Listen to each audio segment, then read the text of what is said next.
பிரான்சில் லியோன் நகரில் உள்ள உணவகம் ஒன்றின் நாட்காலிகளுக்கு அடியில் பாம்பொன்று பதுங்கியிருந்த சம்பவம் அதிர்ச்சியை ஏற்படுத்தியுள்ளது. செவ்வாய்க்கிழமை மதியம் 1 மணியளவில் இந்த சம்பவம் அப்பகுதியில் இடம்பெற்று பரபரப்பை ஏற்படுத்தியுள்ளது.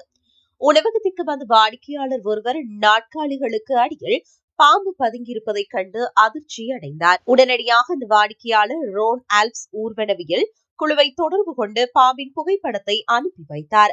ஆனால் அந்த பாம்பு உள்ளூர் இனத்தை சேர்ந்தது அல்ல என்பதால் அந்த அமைப்பினரால் உடனடியாக சம்பவ இடத்திற்கு வர முடியவில்லை.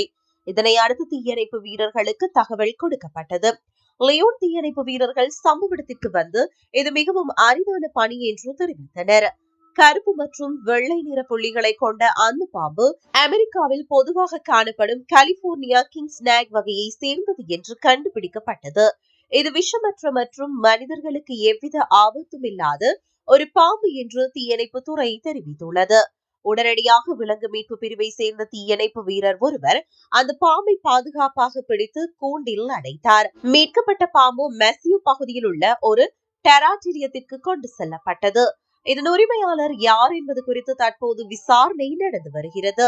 உரிமையாளர் வராவிட்டால் அது வனவிலங்கு பூங்காக்களில் ஒப்படைக்கப்படும். பாம்புகளிடமிருந்து குறைந்தபட்சம் 1.5 மீட்டர் இடைவெளியை பேண வேண்டும் என்றும் உடனடியாக தீயணைப்பு துறை அல்லது ஊர்வனவியல் குழுவினருக்கு தகவல் தெரிவிக்க வேண்டும் என்றும் அறிவுறுத்தப்பட்டுள்ளது.